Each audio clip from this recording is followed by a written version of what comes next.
At my son's birthday party, my granddaughter grabbed my arm in a panic. "Grandpa, let's get out of here. Now." Now, I was stunned. "Why?" I asked. "Just go, please," she begged. I trusted her, and it saved me from a terrible act on the part of my son. You would not believe what he was planning to do. Before we continue, please subscribe to the channel and let us know where you are listening in the comments. Dad, I need you to listen to me this time without jumping to conclusions. Trevor burst through my front door mid-sentence, not bothering to knock. His confidence felt rehearsed, like he'd practiced this moment in his car outside. I removed my reading glasses slowly, folding the evening newspaper and setting it aside. The leather armchair creaked as I straightened. "Evening to you too, son." My voice carried 40 years of dealing with overeager contractors who promised the impossible. "What's so urgent it couldn't wait for a proper greeting?" He paced toward my bookshelf, then spun back, hands gesturing wildly.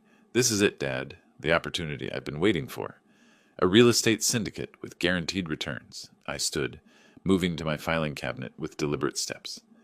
Trevor's eyes followed nervously as I retrieved a manila folder, marked, "Trevor, Investments, 2019-2025.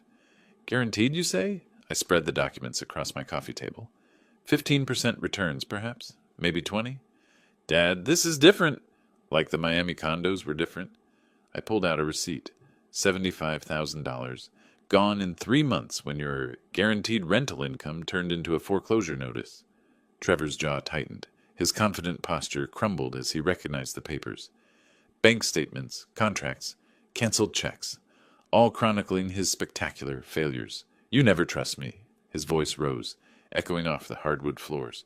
"Every time I try to build something, you sabotage it with your negativity."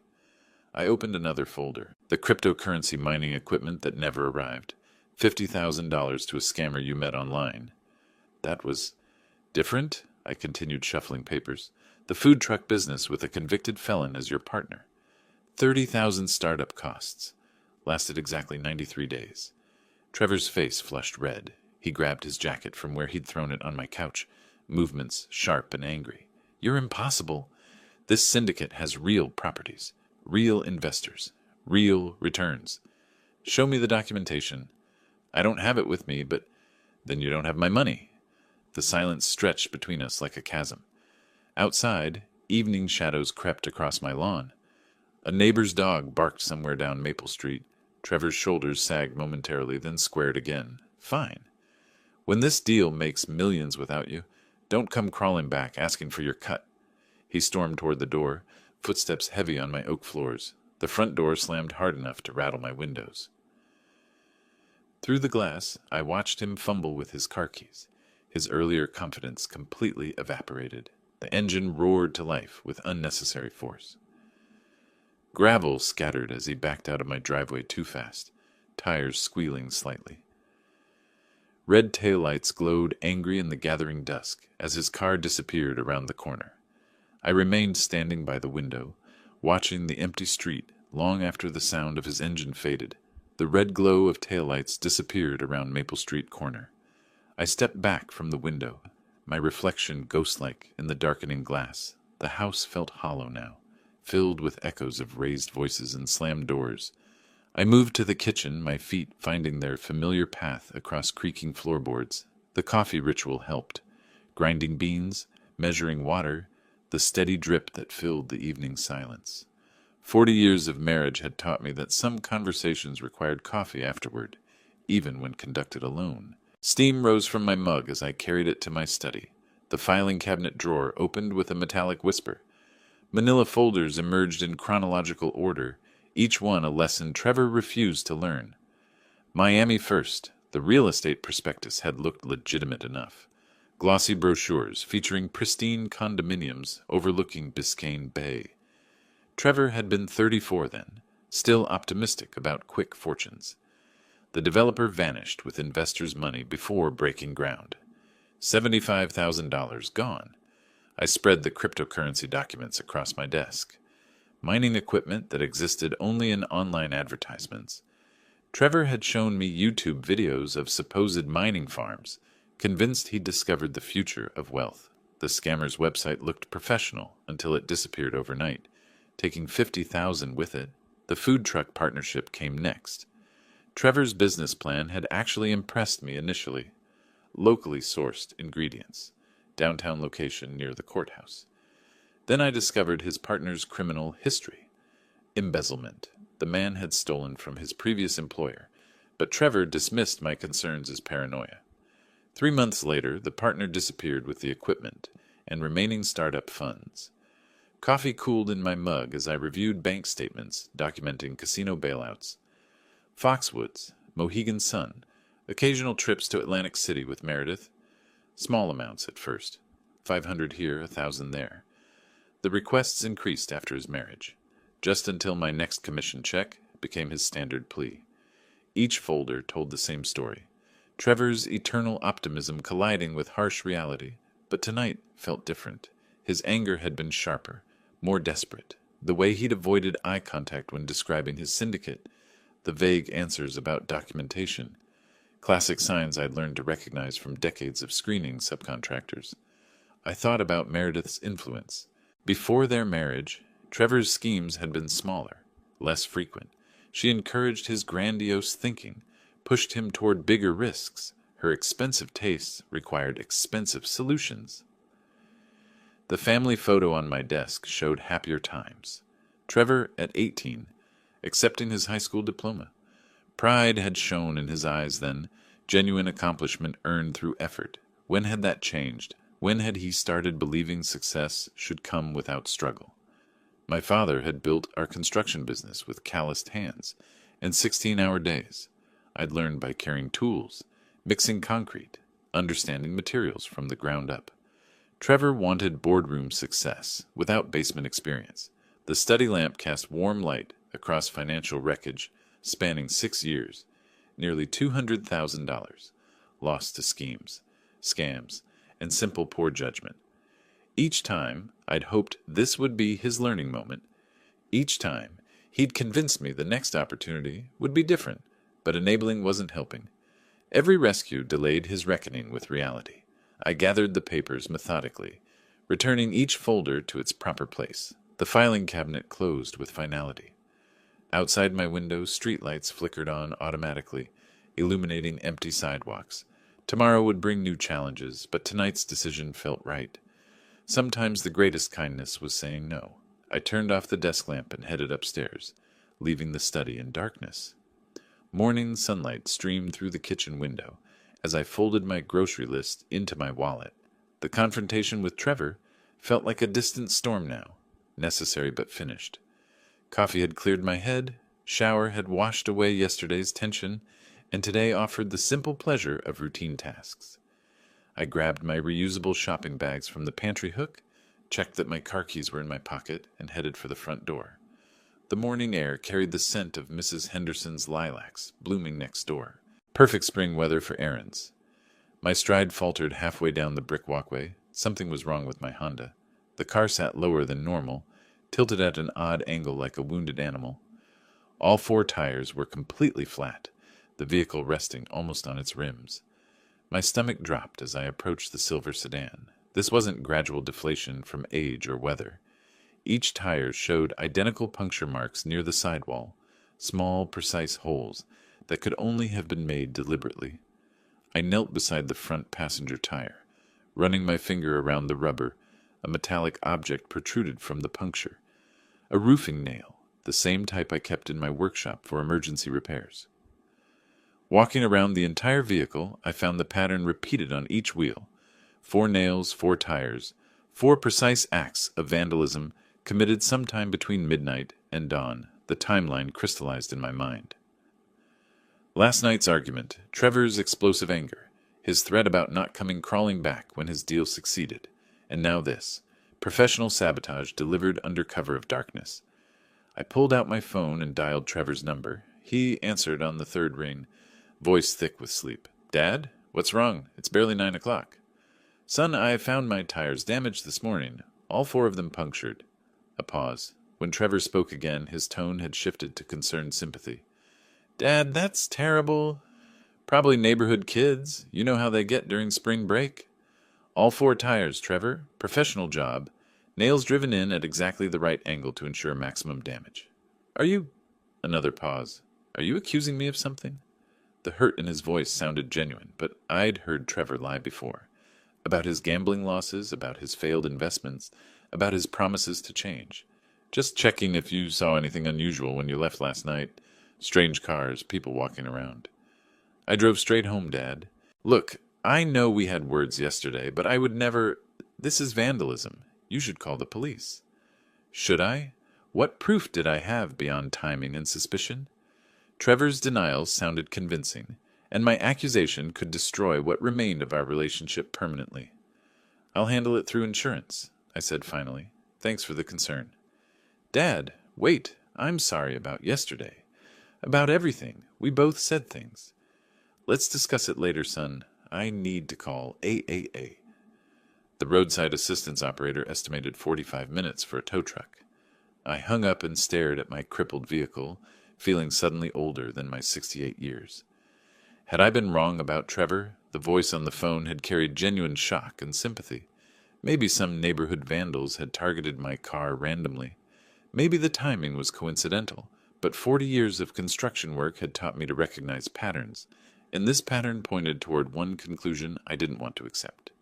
I gathered my shopping bags and headed back toward the house. The grocery trip would have to wait. When the mechanic finally arrived, he confirmed what I already knew. 4 professionally punctured tires, $800 in damage. Back home with a turkey sandwich and yesterday's newspaper, I tried to focus on the sports section instead of distracting myself from the growing suspicion in my gut. The phone rang as I reached for my coffee mug. Trevor's name appeared on the caller ID. Hey, Dad, how's your day going? His voice carried a brightness that seemed forced, like sunshine breaking through storm clouds. Too quickly to be natural. No mention of our morning conversation about the tires. No reference to yesterday's argument. It's been interesting, I replied carefully. Spent the morning at Morrison's Tire Center. Oh, right, the vandalism thing. That really stinks. Listen, I'm calling with good news, though. Tomorrow's my birthday, and Meredith's planned something special. I set down my sandwich. Trevor's 40th birthday. In all the drama of recent days, I'd completely forgotten. Nothing fancy, he continued. Just family dinner at 6. Molly will be there, and a few close friends. Would mean a lot to have you there, Dad. The invitation caught me off guard. After yesterday's explosive confrontation and this morning's tire incident, I'd expected continued silence between us, not a cheerful party invitation. That's thoughtful of you to invite me, I said, testing the waters. Come on, Dad. I know we don't always see eye to eye on financial stuff, but we're family. Molly specifically asked if Grandpa would come. She's excited to see you. The mention of my granddaughter stirred something protective in my chest. Molly had always been the bright spot in family gatherings, untainted by her parents' financial dramas. If she wanted me there, how could I refuse? What should I bring? I asked. Just yourself. Meredith's handling everything. Food, decorations, the whole works. She's really gone all out this year. That explained the expense. Meredith's all out typically meant costs that would strain Trevor's already precarious finances. But for once, that wasn't my problem to solve. Of course I'll be there. 6 o'clock sharp. Fantastic. Oh, and Dad, thanks for not making a big deal about yesterday. I was stressed about work stuff. Took it out on you unfairly. The apology sounded genuine, tinged with the vulnerability I remembered from Trevor's childhood. Maybe I had misjudged the tire situation. Maybe he was genuinely trying to repair our relationship. Water under the bridge, son. See you tomorrow.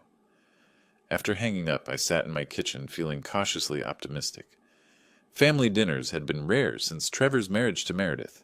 Her social calendar usually relegated family time to holidays and obligatory appearances. But a birthday celebration offered a chance to reconnect, to bridge the gap that had opened between us. Molly would be there, probably excited to show me her latest college adventures. Trevor might be in a better mood, surrounded by friends and family. I finished my sandwich while considering gift options. Nothing too expensive. That would send the wrong message after yesterday's conversation. Something thoughtful but practical. Maybe a nice set of hand tools for his garage projects, or a book about business management he might actually read. The afternoon stretched ahead peacefully. Tomorrow's party had given me something positive to anticipate, instead of dwelling on punctured tires and family tensions. Perhaps this was Trevor's way of extending an olive branch, his attempt to smooth over our recent difficulties. The timing might seem suspicious, but birthdays had a way of putting family conflicts into perspective. I cleared my lunch dishes and headed to the living room to browse online for appropriate gifts. For the first time in 2 days, I felt genuinely hopeful about my relationship with my son. The next day, as the taxi pulled away from Trevor's house, I stepped out onto the brick walkway, holding the carefully wrapped gift under my arm. The evening air carried the aroma of barbecue and laughter from the backyard. Through the front windows, I could see people moving around, more guests than I expected for a simple family dinner. Trevor appeared at the front door before I could knock, his face bright with what seemed like genuine enthusiasm. "Dad, you made it. Come in, come in." The house had been transformed. Where I remembered modest furnishings, expensive-looking decorations now adorned every surface. Crystal glasses caught the light from a new chandelier I'd never seen before. The spread of food visible through the kitchen doorway looked professionally catered. "Happy birthday, son." I handed him the gift, a quality tool set I'd selected after careful consideration. 40 years. Hard to believe. "Thanks, Dad. This means everything." Trevor's smile faltered for just a moment, something unreadable flickering across his face. "Meredith, Dad's here." She emerged from the kitchen wearing an elegant dress that probably cost more than most people's monthly mortgage payment. "Glenn, so wonderful you could make it. Let me introduce you to everyone." The living room buzzed with conversation. Young professionals I didn't recognize mingled with wine glasses discussing careers and investments. The alcohol selection impressed me. Premium brands that Trevor definitely couldn't afford on his sales income. "Grandpa!" Molly's voice cut through the crowd. She rushed over, wrapping me in a hug that felt like the most genuine greeting I'd received all evening. "I'm so glad you came." "Wouldn't miss your father's birthday, sweetheart. How's college treating you?" "Finals are next week, but I'm managing." "Want me to get you something to drink?" "Dad stocked your favorite beer." Trevor materialized beside us with an imported bottle I recognized from expensive restaurants. "Remember this one, Dad? You ordered it at that steakhouse in Portland last year." I accepted the beer, touched that he'd remembered such a small detail. Maybe his invitation had been sincere after all. Maybe the tire incident really had been random vandalism, and I'd been too quick to suspect my own son. The evening progressed with surprising warmth. Trevor's friends included me in their conversations, asking about the construction business, with apparent genuine interest. Meredith kept my glass filled, appearing beside me whenever it emptied with a fresh drink and a bright smile. "This is quite a spread," I commented during dinner, gesturing at the array of catered dishes. "Must have cost a fortune." Trevor waved dismissively. "Meredith's been saving for months. She wanted this birthday to be special." But the math didn't add up. The catering alone would have cost thousands, not counting the alcohol, decorations, and new furniture. Where had they found money for such extravagance when Trevor had been begging me for investment capital just days earlier? "Another wine, Glenn?" Meredith appeared with a bottle of Cabernet that probably cost more than my weekly grocery budget. "This pairs beautifully with the beef." I nodded, feeling the warm buzz of alcohol beginning to soften my edges. The evening's contradictions seemed less important now, overshadowed by the simple pleasure of family celebration. Molly sat beside me, chatting about her psychology classes, her presence a reminder of what truly mattered. Trevor stood to make a toast, raising his glass with theatrical flourish. To family, to second chances, to the future. Everyone drank. The wine was exceptional. Smooth, rich, probably aged longer than some of Trevor's friends had been alive. As the evening wore on, I found myself relaxing completely for the first time in days. But something nagged at me. Trevor kept checking his watch. Meredith's smiles, while warm, never quite reached her eyes, and whenever I glanced around the room, I caught them exchanging meaningful looks when they thought I wasn't watching. The party moved into its third hour with no signs of winding down. I settled into Trevor's new leather armchair, another expensive addition I didn't remember from previous visits, watching the animated conversations around me. The wine had left me pleasantly relaxed. my earlier suspicions about tire vandalism and mysterious expenses feeling distant and unimportant. Trevor appeared at my elbow with another drink. Dad, how about I show you the renovations upstairs? We've done some amazing work on the master suite. Now? I glanced around at the ongoing party. Shouldn't you be with your guests? They're having a great time. Come on, I want to show you what we've accomplished. His insistence struck me as odd, but before I could respond, Meredith materialized on my other side. Oh yes, Glenn. You simply must see the new bathroom fixtures. We spared no expense. There was that phrase again, no expense spared, by people who supposedly couldn't afford basic living costs without my financial assistance. As I started to rise from the armchair, Molly suddenly appeared beside me, her face pale and eyes wide with an emotion I couldn't immediately identify. Fear? Panic, Grandpa? She whispered, gripping my arm with surprising intensity. You need to leave, right now. I blinked, certain I'd misheard. What? Please. Her voice carried an urgency that cut through my wine-induced haze. Just go. Trust me, something's wrong. Trevor stepped closer, his smile never wavering. Molly, what are you talking about? Grandpa was just about to see the upstairs. No, he wasn't. Molly's grip on my arm tightened. Grandpa, please. You have to go home. The desperation in my granddaughter's voice sobered me instantly. In 18 years, I'd never seen Molly look frightened. Confused, yes. Frustrated with her parents, certainly. But never this kind of raw terror. I think I should listen to my granddaughter, I said, beginning to stand. It's getting late anyway. Dad, don't be ridiculous. Trevor's cheerful facade cracked slightly. The party's just getting started. We haven't even cut the cake yet. Where are you going, Glenn? Meredith's voice carried a sharp edge despite her continued smile. You can't leave before we've properly celebrated. Something in their coordinated response triggered an alarm I'd learned to trust over 40 years in business. When two people worked this hard to keep you somewhere, it usually meant you needed to be somewhere else. I'm feeling a bit tired, I said, extracting myself from the chair, despite their hovering presence, age catching up with me. Just one more drink, Trevor pressed. I have a special bottle I've been saving. Another time, son. I moved toward the front door, but Trevor stepped into my path. Dad, really? Molly's just being dramatic. College stress, you know how it is. Molly made a sound that might have been a sob. When I looked at her, tears were starting to form in her eyes. That decided it. Thank you for a lovely evening, I said firmly, stepping around Trevor toward the coat closet. I'll call you tomorrow. But Dad, tomorrow, Trevor. I grabbed my jacket and headed for the front door. Behind me, I heard heated whispers between Trevor and Meredith, too low to make out words, but urgent enough to confirm Molly's warning had been justified. The cool night air hit my face as I stepped outside, clearing away the last of the wine's fog. I pulled out my phone and called a taxi, then turned back toward the house. Through the window, I could see Molly watching me, her face a mixture of relief and worry. She pressed her hand against the glass in what looked like a goodbye. Whatever dangers she felt today, I trusted her instincts completely. When the taxi lights came around the corner, I decided to call her to get a full explanation. The taxi pulled away from the curb as I fumbled for my phone, streetlights casting moving shadows across the back seat. My hands trembled slightly, whether from the evening's alcohol or the adrenaline of escape, I couldn't tell. The driver glanced at me in the rearview mirror, probably wondering why his passenger looked like he'd fled a crime scene. I dialed Molly's number, praying she could talk privately. She answered on the first ring. Grandpa, are you okay? Are you safe? The urgency in her voice confirmed my worst fears. Whatever I'd escaped tonight had been real and dangerous. I'm in a taxi, heading home.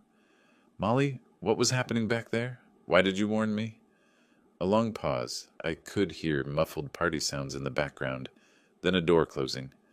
I overheard Mom and Dad talking yesterday, she said, her voice dropping to a whisper. They had some plan involving you and tonight's party. What kind of plan?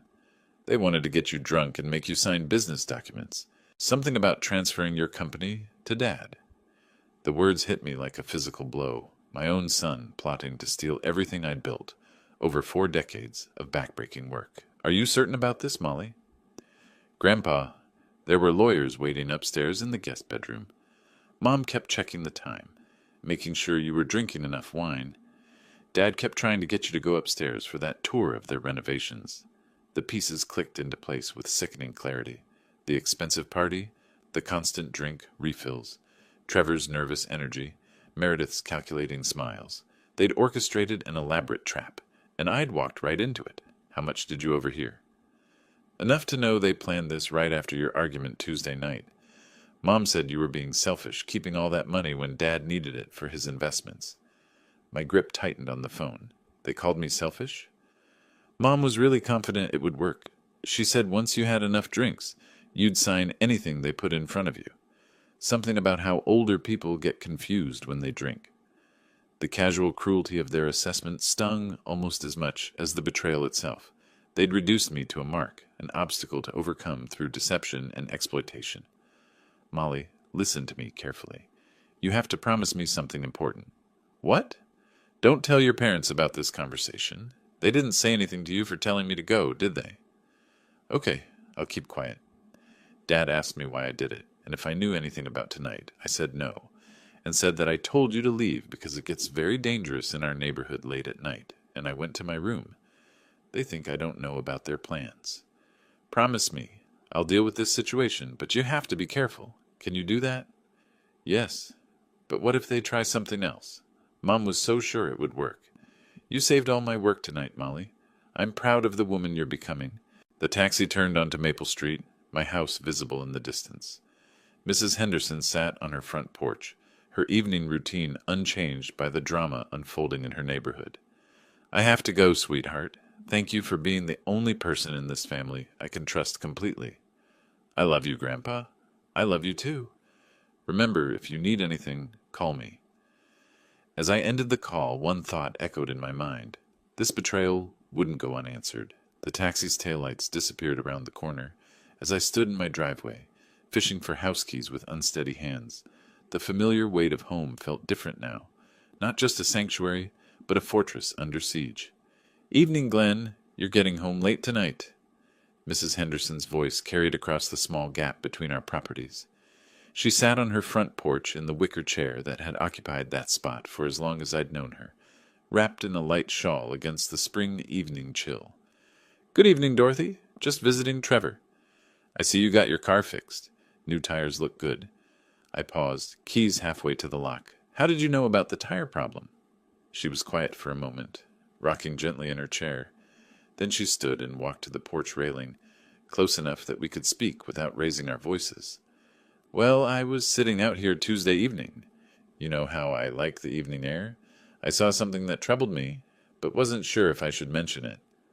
A chill ran down my spine that had nothing to do with the night temperature. What did you see, Dorothy? I think you should know what really happened to your tires, Glenn. I walked closer to her property line, my heart beginning to race. Tell me. I saw Trevor leaving your house that night, around 9:30. He walked around your car with something in his hand. Looked like he was checking each tire. Then he knelt down by each one, did something, and stood up, looking around to see if anyone was watching. The confirmation hit me like a sledgehammer. Not random vandalism, not neighborhood kids. My own son methodically destroying my property in a calculated act of revenge. Are you certain it was Trevor, Dorothy? Glenn, I've known that boy since he was little. It was definitely him. This was right after I heard raised voices from your house. Not that I was listening intentionally, but sound carries on quiet evenings. She'd witnessed the entire sequence. Our argument, his departure, his immediate retaliation. The timeline painted a picture of premeditated malice that went far beyond desperate financial need. He didn't see me sitting here in the shadows, she continued. I keep my porch light off in the evenings. Easier to see the stars. I appreciate you telling me this, Dorothy. I wasn't sure if I should say anything. Family matters are delicate, and I don't like to interfere. But when I saw you getting those expensive new tires, I thought you should know the truth. First, the lawyer trap Molly had revealed. Now confirmed tire vandalism from Mrs. Henderson. My son had launched a systematic campaign against me. Property damage followed by an elaborate scheme to steal my business. This wasn't desperation anymore. This was war. Let's keep this between us for now, I said, maintaining outward composure despite the rage building inside me. Of course, Glenn, but that boy needs to learn some respect for what you've built. You've worked too hard to have someone, even family, tear it down out of spite. Mrs. Henderson's words carried the weight of 40 years of neighborhood observation. She'd watched Trevor grow up, seen his gradual transformation from promising young man to bitter disappointment. Her assessment couldn't be dismissed as outsider judgment. "Thank you for being a good neighbor, Dorothy. I should get inside. It's been a long day. You take care of yourself, Glenn, and remember, if you ever need someone to verify what I saw, I'm not afraid to tell the truth." I nodded, touched by her loyalty, then walked toward my front door. Behind me, I heard her settle back into her rocking chair, resuming her evening vigil over our quiet street. Inside my house, I turned on every light and stood in my living room, surrounded by 40 years of honest work and careful accumulation. Everything Trevor had tried to steal. Tonight, through lawyers and manipulation, everything he'd already begun destroying, through vandalism and betrayal. The systematic nature of his attacks, financial manipulation followed by property damage followed by elaborate legal trap, revealed a calculated campaign rather than desperate impulses. My son had declared war on me, time to respond accordingly. Dawn broke gray and overcast, matching the cold determination that had settled in my chest overnight. Sleep had come in fragments, interrupted by mental cataloging of Trevor's betrayals and systematic analysis of his vulnerabilities. Now, at 7 a.m., I sat at my kitchen table with steaming coffee and a legal pad, ready to transform 40 years of business experience into a weapon. The emotional shock had crystallized into something far more dangerous: strategic clarity. Trevor wanted to play hardball with a man who'd built an empire from nothing. Time to remind him who taught him everything he knew about business. I moved to my study and pulled out the filing cabinet containing Trevor's investment history. Each manila folder represented a lesson in financial irresponsibility, a pattern of poor judgment that would now serve as ammunition.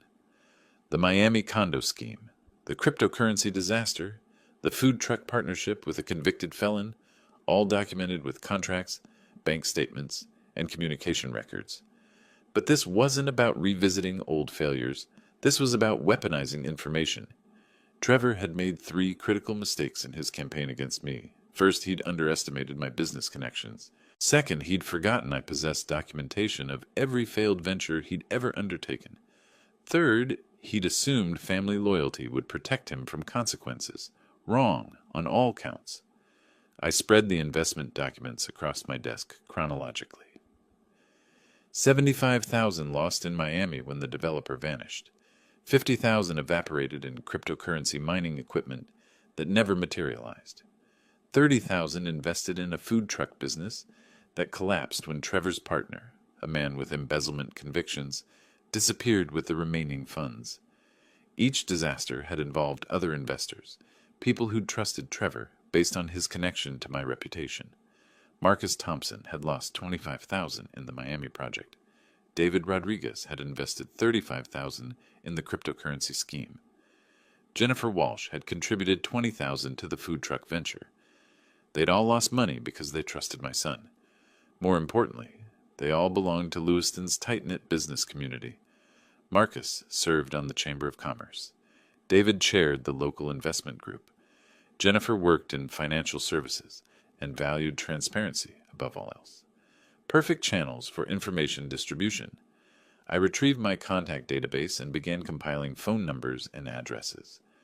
Anonymous tips required careful execution, professional presentation, documented evidence, and plausible deniability.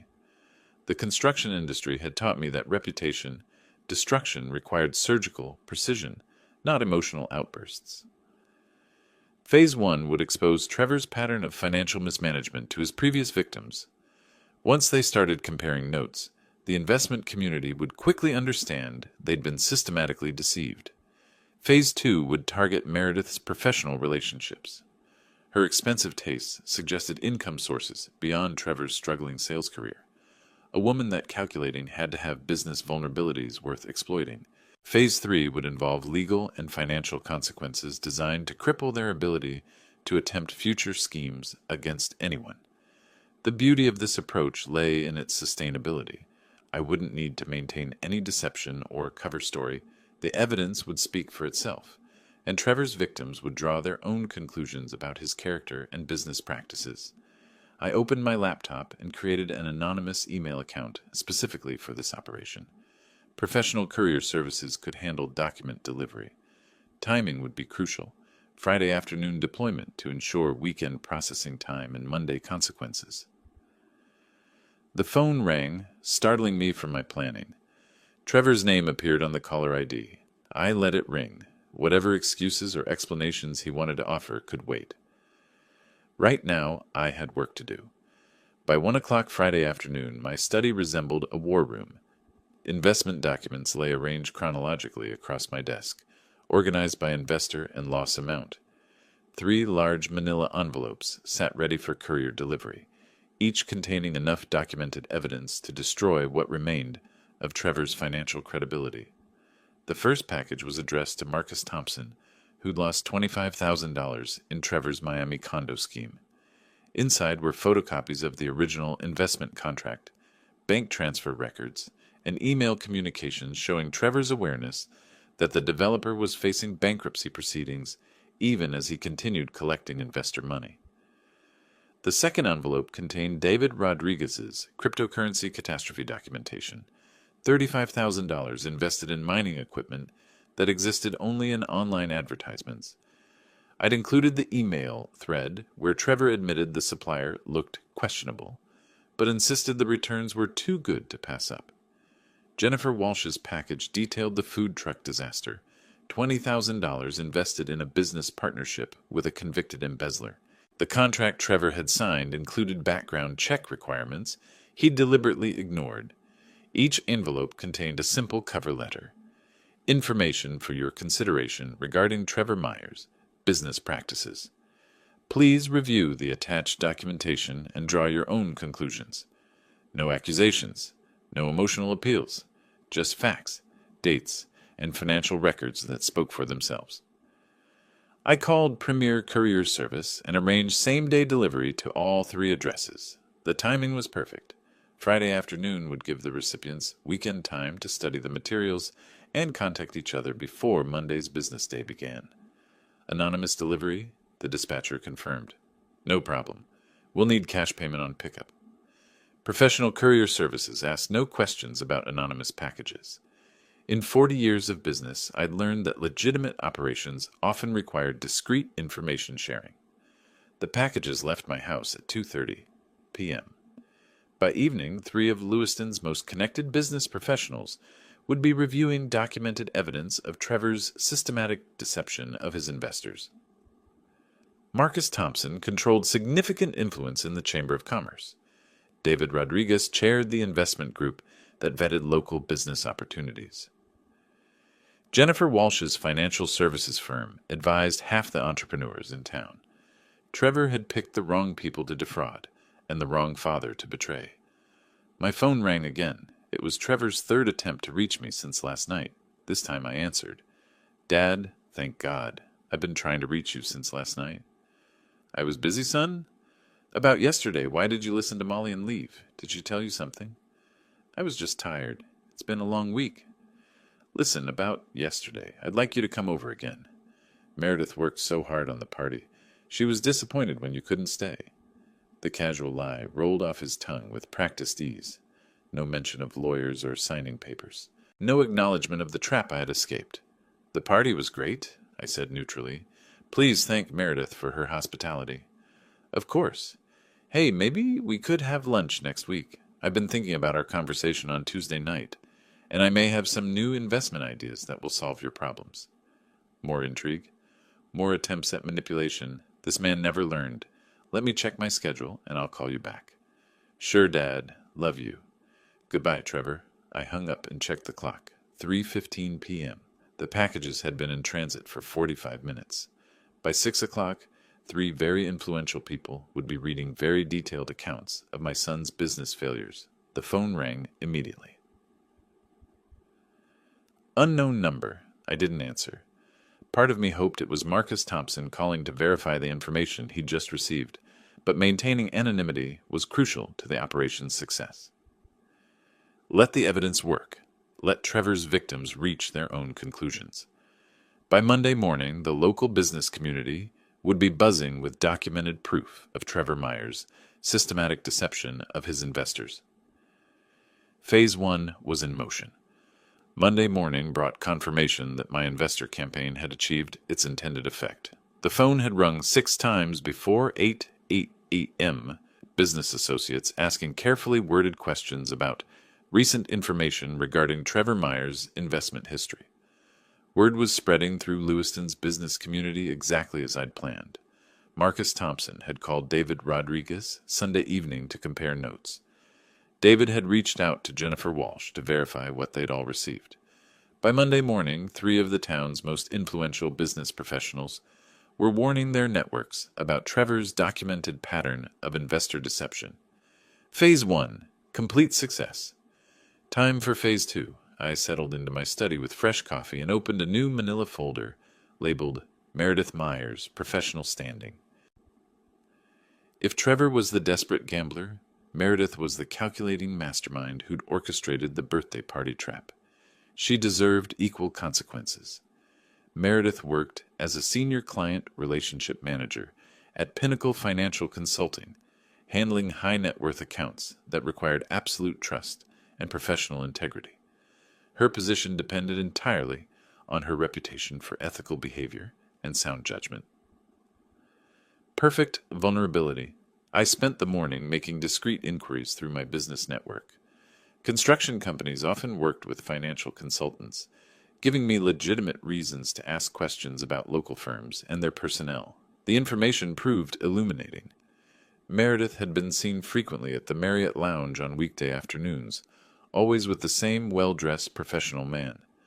Multiple sources confirmed lengthy conversations over expensive wine during hours when she should have been serving clients. Her companion appeared to be a visiting executive from Portland, married according to his wedding ring, but notably attentive to my daughter-in-law. More interesting was Meredith's spending pattern. Despite Trevor's claimed financial struggles, she'd been purchasing designer clothing, expensive jewelry, and luxury items well beyond their supposed means. Either Trevor had been lying about their finances, or Meredith had income sources he didn't know about. Both possibilities served my purposes. I drafted a professional ethics complaint to Pinnacle Financial's Human Resources Department, carefully documenting the conflict of interest between Meredith's role as a trusted financial advisor and her family's systematic attempt to defraud elderly clients through legal manipulation. The complaint highlighted how someone responsible for protecting clients' financial interests had personally participated in planning to steal my business through fraudulent legal documents and alcohol-induced incompetence.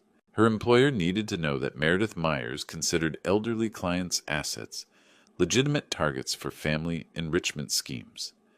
I included documentation of the birthday party expenses, catering, alcohol, decorations that suggested financial resources inconsistent with the struggling family finances Meredith undoubtedly portrayed to colleagues and clients. The anonymous package went out Monday afternoon via professional courier, along with a note suggesting HR investigate Meredith's recent client interactions for possible conflicts of interest or inappropriate financial advice motivated by personal gain.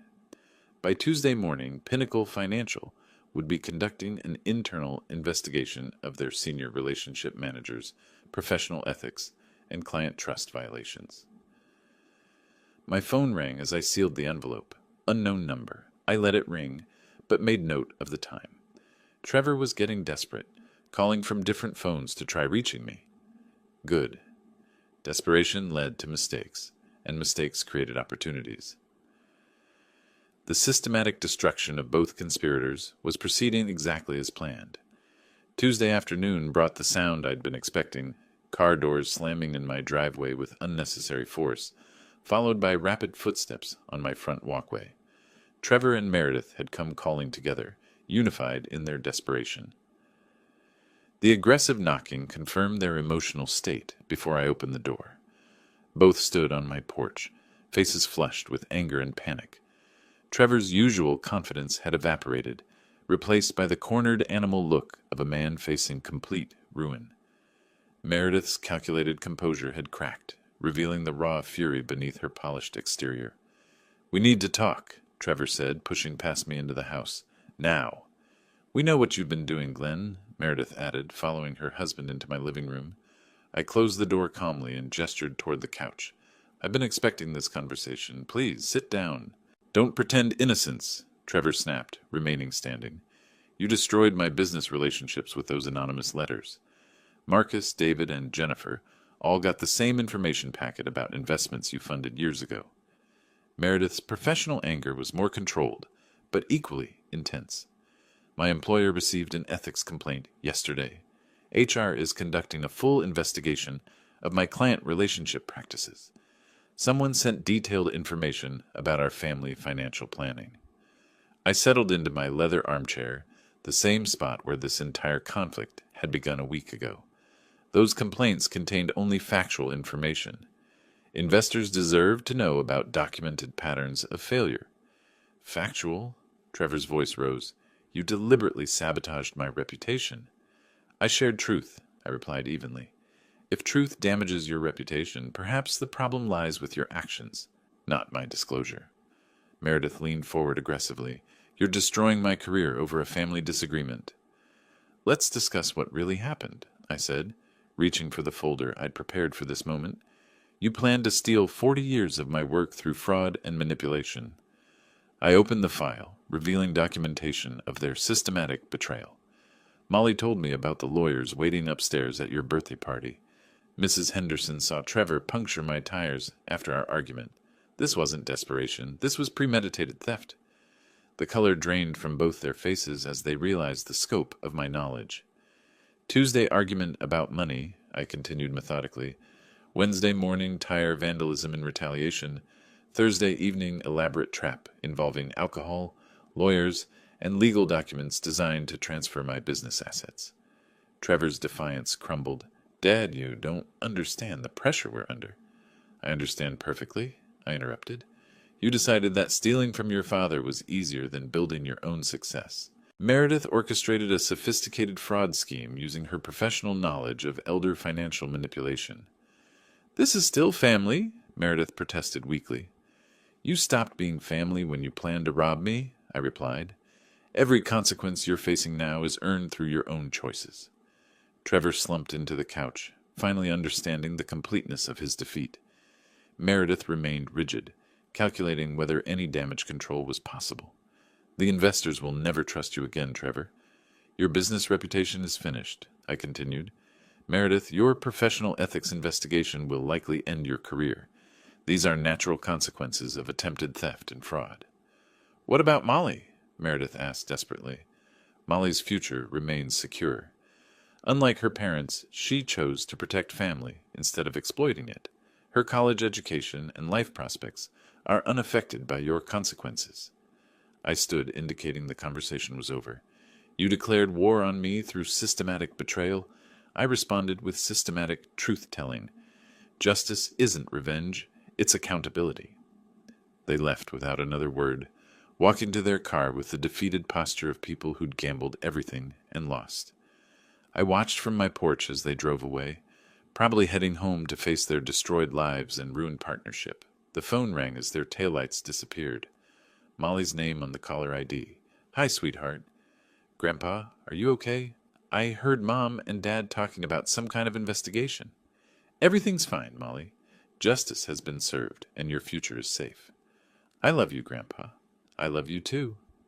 40 years of honest work remain protected in honest hands. If you like this story, please like this video, subscribe to the channel, and share your impressions of this story in the comments. To listen to the next story, click on the box on the left. Thank you for watching. Thank you for watching. Thank you for watching. Thank you for watching. Thank you for watching. Thank you for watching.